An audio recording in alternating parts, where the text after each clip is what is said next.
महाराज जी, आपके प्रवचन सुनने से बहुत जीवन में परिवर्तन आया है। महाराज जी, आप कहते हैं कि हमारे साथ अगर कोई बुरा करता है तो हमें ये सोचकर खुश होना चाहिए कि उसका हमारे साथ पूर्व जन्म का कोई ऋण था, तो जो हम उस समय चुका नहीं पाए इसलिए हमारे साथ इस जन्म में बुरा हो रहा है, तो यही सोचकर रख के उन्हें माफ कर देना चाहिए। लेकिन महाराज जी, क्या भगवान जी भी यही सोचकर उस इंसान को माफ कर देंगे कि उसका पूर्व का प्रारब्ध था? क्या उसके लिए दुष्ट कर्मों की कोई सजा नहीं, उसको दंड मिलेगा। हम उसको चुपचाप सह भी सकते थे, लेकिन हमने थप्पड़ मारा, ये मेरी नवीन क्रिया बनी और आपका प्रारब्ध क्षय हुआ, अब मुझे उसका भोगना पड़ेगा। हमारे अंदर प्रेरणा हो रही, संयोग भी बना, आप गलत भी किए हैं, लेकिन क्या भारत सरकार ऐसा आदेश करती है क्या? आप सोचो, भगवान की तो बात छोड़ो, क्या भारतीय सरकार, हमारे कानून में ऐसा है क्या? रिपोर्ट करो, ऐसा है?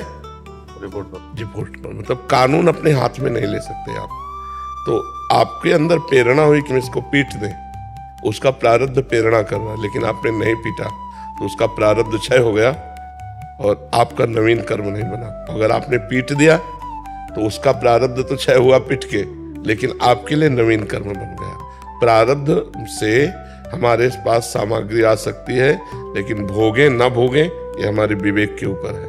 प्रारब्ध बलवान है, वो प्रेरित करेगा, लेकिन हम उसे रोक सकते हैं, विवेक के द्वारा उसे रोक सकते हैं। तो अगर हम क्षमा कर दिया तो उसका तो जो कर्म बना उसको तो दंड भोगना ही पड़ेगा। हमारा हृदय निर्विकार हो गया और जिसने हमको गाली दी, जिसने हमारे प्रति कटु व्यवहार किया, वो उसका भागीदार बनेगा, उसको दंड भोगेगा। तो इसलिए हम ये भी ना चाहें कि उसे दंड मिले। संत जन तो भगवान से प्रार्थना करते हैं कि जो हमें गाली दे, जो हमें मारे, जो हमारा अपमान करे, उनको कभी दुख न पहुंचे नाथ, उनको कभी दुख न पहुंचे। इसीलिए तो संतों की महिमा है। तो चलना है निर्विकार होने के लिए अध्यात्म मार्ग में। तो जब हमें कोई अपमान करता है तो हमारा प्रारब्ध क्षय होता है, हम उज्जवल हो रहे हैं और वो मलिन हो रहा है। तो हमारा प्रारब्ध हमें भगवान की तरफ बढ़ाता ले जा रहा है, निर्मल करता हुआ। तो हमें चाहिए कि हम अपने प्रारब्ध को धुल जाने दें, बीच में अड़ंगा ना लगाएं। हमको गाली दी, राधा राधा, चुपचाप निकल गए, खत्म, हमारा प्रारब्ध क्षय हो गया। तो ये भाव जो शास्त्र में सिद्धांत है उसके अनुसार चलना चाहिए, जिससे हम बहुत जल्दी निर्मल और आनंदमय हो जाते हैं। संसारिक बुद्धि से सोचा जा सकता है कि एक बार गाली दी, अगर मैंने क्षमा कर दिया तो अगली बार और गाली देगा, वो गाली देने लायक नहीं रहेगा। तुम क्षमा करके तो देखो, उमा क्षमा सापो होते भारी, अपने कर्म जाय अपकारी। उसको ऐसा दंड मिलेगा कि दोबारा आपसे बोलेगा नहीं, क्योंकि मालिक है ना, इस जगत का मालिक है, वो देख रहा है। अगर 10 बार आपको उससे अपमानित होना लिखा है तो अपमानित होना पड़ेगा, लेकिन 10 बार का अपमान का जो परिणाम उसके पास आएगा वो भूलकर किसी का अपमान नहीं करेगा। भगवान सबके ऊपर विराजमान है, इसीलिए उनको ईश्वर कहते हैं। उनका शासन में थोड़ा देरी तो होगी, लेकिन अंधेर नहीं होगी। देरी इसलिए होगी कि बहुत बड़ा हिसाब किताब है, और फसल आज बोई जाती है तो आज थोड़ी काट ली जाती है, 4 महीना 5 महीना बाद ही उस फसल को हम काट पाते हैं। ऐसे जो हम कर्म कर रहे हैं उनका कालांतर में दंड या पुरस्कार मिलता है, तुरंत तो नहीं मिलता है। हर कर्म का फल तुरंत नहीं मिलता है। बड़ा कर्म हो जाए, जैसे किसी संत की अपमान वृत्ति बन जाए, तो फिर तुरंत लागू हो जाएगा। साधु अवज्ञा तुरंत भवानी, कर कल्याण अखिल के हानि। मर्जी नहीं तो फिर नरक में मिलेगा अगर यहाँ का छूट गया तो। हाँ बिल्कुल, वो भगवान का विधान है। हाँ बिल्कुल, उसको भोगना है, अवश्य में भोगना ही पड़ेगा। युधिष्ठिर जी से भगवान ने कहा कि इतना कह दो अश्वत्थामा हतो, अश्वत्थामा मारा गया। उन्होंने बुद्धि लगा दी, नरो या कुंजरो, नरक दिखाया गया कि केवल आदेश था इतना कि अश्वत्थामा हतो बोलो, तो उन्होंने लगा दिया नरो कुंजरो। उतने में भगवान ने संकट ध्वनि की और द्रोणाचार्य जी ने अश्वत्थामा हतो, मारा गया। ये युधिष्ठिर बोल रहे, इसका मतलब सत्य। वो तुरंत उदास हुए, धृष्टद्युम्न ने जाके गला काट लिया द्रोणाचार्य जी का, क्योंकि द्रोणाचार्य जी का वध होना अनिवार्य था, इसलिए भगवान ने ऐसे। तो अगर आप अपनी बुद्धि लगाकर झूठ बोले तो आपको नरक दिखाया गया युधिष्ठिर जी को, और कहा जहां ये विचलित हो जाए वहीं पूरा हो गया इनका नरक। उन्होंने जीव देखा, कहां मुझे ले आए, उससे तुरंत स्वर्ग पहुंच गए, क्योंकि एक शब्द का जो, और यहाँ कितना बड़ा हिसाब किताब है। इसलिए भगवान का नाम जप करे, भगवान की शरण में हो, तो जीवन आनंद में हो जाएगा। नहीं इतना लंबा हिसाब किताब कि हम भोग भोग के मरते रहें बार बार, तो भी हम अपने कर्मों का हिसाब नहीं पूर्ण कर पाएंगे। वो भगवान ही माफ कर दे तो बात बनेगी। भगवान की शरण में हो जाओ, भगवान का नाम जप करो, सब ठीक हो जाएगा। ये जो बीमारियां आती हैं, ये अंदर एक दुख आता है, जलन से लेकर, अंदर की जलन से लेकर बाहरी भारी विपत्ति तक, ये सब हमारे कर्मों का फल है। कर्म का फल अच्छा आया अंदर के लिए, और अंदर चिंतन बढ़िया होने लगा, मुस्कुरा रहा है, अब आनंद में डूबा जा रहा है। और कर्म का फल बिगड़ा, अब ऐसे व्यक्ति का चिंतन करा रहा है, कुछ जल रहा है, बेमतलब जल रहा है चिंतन। कर्म का फल उसको भुगताने के लिए अब घंटों जल रहा है उसी विषय को सोच के, और घंटों एक आनंदित हो रहा है उसे।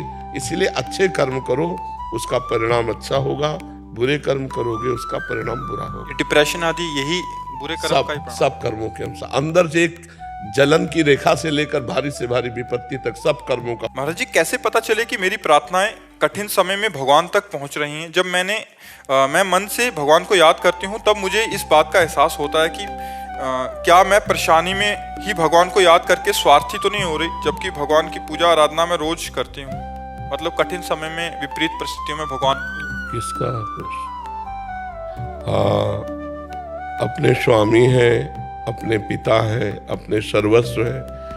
तो सुख और दुख दोनों में हम भगवान से मिले रहें। अगर सुख है तो भगवान की दया है, और अगर दुख है तो भगवान की कृपा है। हमारे किसी गलत कर्मों का मार्जन किया जा रहा है, तभी दुख आता है।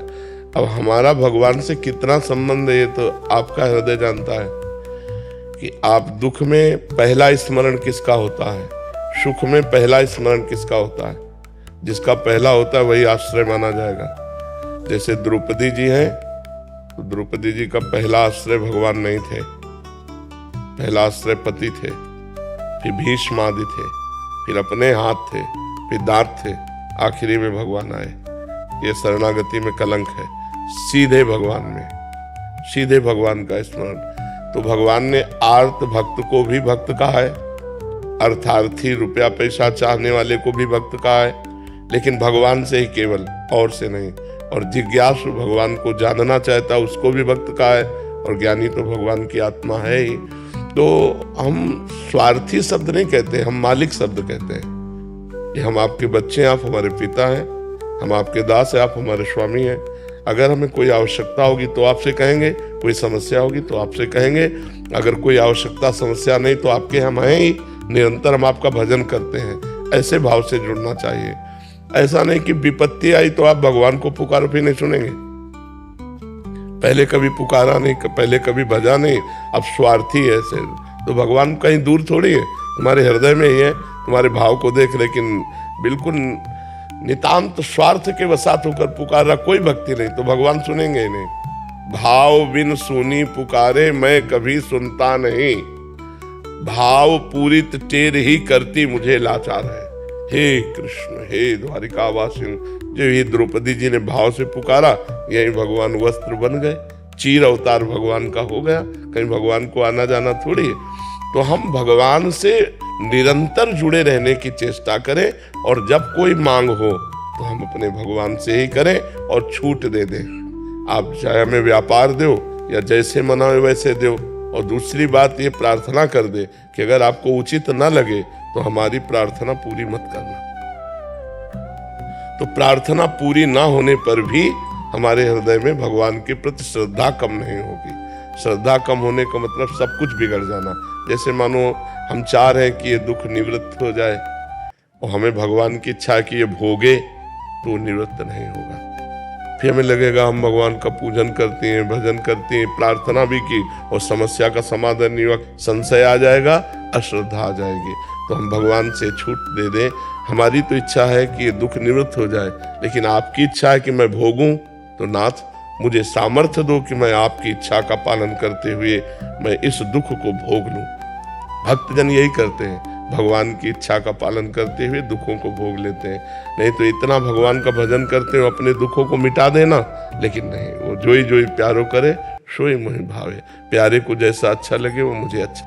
महाराज जी, क्या ये अनिवार्य है कि जब श्री कृष्ण किसी से अधिक प्रेम करते हैं तो वह उस व्यक्ति के एक एक करके सारी चीजें छीनने लगते हैं, और जब वो व्यक्ति अपने हृदय से रोते हुए श्री कृष्ण को पुकारता है? नहीं, अम्बरीश जी से बड़ा कोई महाभागवत है क्या? चक्रवर्ती सम्राट है। प्रहलाद जी क्या छीना? चक्रवर्ती सम्राट पद दिया, दैत्यराज पद। विभीषण जी लंकापति। भगवान छीनते थोड़ी हैं, भगवान देते हैं। मोह हटाकर ज्ञान देते हैं, तो ज्ञान में कुछ अच्छा ही नहीं लगता। मोह हटाकर ज्ञान देते हैं, नश्वर माया हटा करके शाश्वत सच्चिदानंद में सुख देते हैं। भगवान छीनने वाले नहीं हैं, भगवान दाता है, देने वाले हैं। उनका मजाक में कोई बात जैसे कही जाए, जो मुझसे प्यार करता है, जिस पर मैं कृपा करता हूँ, उसका सर्वस्व नाश कर देता हूँ। पहले धन हरण करता हूँ, फिर भृत्य परिवारजनों का राग हटाता हूँ। तो समझो ना क्या कह रहे हैं। जो माया के प्रति, धन के प्रति लोलुपता, उसका हटा दिया, मोह हटा दिया, जीवन मुक्त कर दिया, ज्ञान परायण कर दिया, भगवत प्रेमी महात्माओं का संग दे। भगवान देते हैं, नाशवान वस्तुओं का राग हटाकर सत्य वस्तु देते हैं। भगवान कभी छीनते नहीं है। और जब कुछ समय के लिए ले लेते हैं, फिर ले क्यों लेते हैं? वही है, उन्हीं के सिवा, उनके सिवा कोई है ही नहीं, तो ले किसको लेंगे? सिय राम में सब जग जानी, किसको ले लेंगे? वो तो ऐसे दाता हैं, जो गाली देता है उसको भी देते हैं। वो जो उनका अपमान करता है, भगवान की निंदा करता है, उसको भी जीवन देते हैं। जियो, आनंद से जियो। फिर जो भक्ति करता है उसका जीवन संकट पूर्ण कर दे, ऐसा कैसे हो सकता है? भगवान की बात को समझना है। जैसे हम काम क्रोध में फंसे हैं, तो भगवान काम क्रोध रहित कर देते हैं। हम माया में फंसे, भगवान माया रहित कर देते हैं। कितनी बड़ी कृपा हुई, हमारे दुखों को हटा दिया। भगवान सुख देते हैं, दुख छीनते हैं। धन से किसी को सुख आज तक नहीं मिला, तृप्ति नहीं मिली। परम धन भगवान नाम रूपी धन में रति कर देते हैं, संसार के धन से वैराग्य कर देते हैं। कितनी कृपा है उनकी।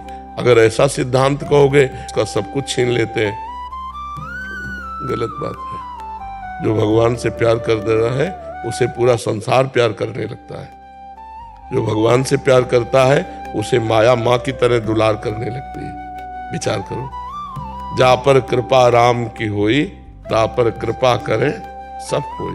सब कोई प्यार कर रहा है, सब कोई हमें आशीर्वाद दे रहा है।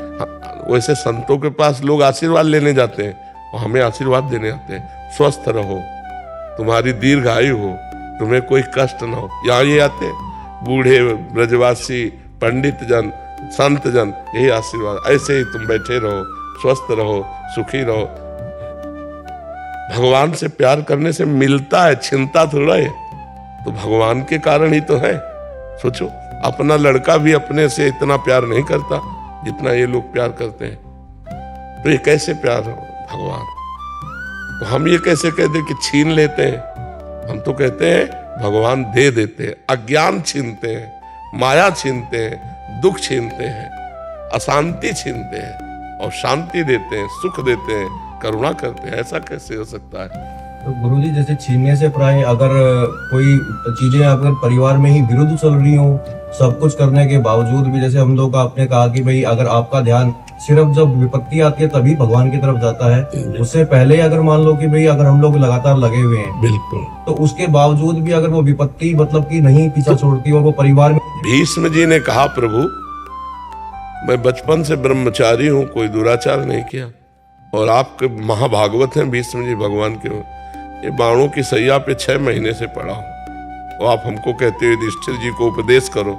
इतना भीषण कष्ट है, तो ऐसा क्यों है मुझे? मैं 100 जन्म तक पूर्व का देख रहा हूं, तो कहा और आगे देखो। तो जन्म जन्मांतरों के हमारे जो पाप हैं, वो जब हमारे ऊपर प्रहार करते हैं, तो दुख, विपत्ति, रोग, लड़ाई, झगड़ा, ये सब रूप बन करके आते हैं। तो भगवान का भजन करने वाला विवेक के द्वारा उनको सह लेता है। जो संसारी पुरुष होता है, वो उसमें बिथ के लड़ाई झगड़ा किया, जेल चला गया, रोग में हाय हाय किया, डिप्रेशन में पहुंच गया। रोग तो है ही, दिमाग से भी परेशान हो गया। धन से परेशान हो गया, नाना प्रकार की दुख विपत्तियां उसे घेर ली। वो किसी से प्यार करे तो वो लोग अपमान करें, वो धर्म से चले तो लोग उसे दुख दें। ये विपरीतता आती है।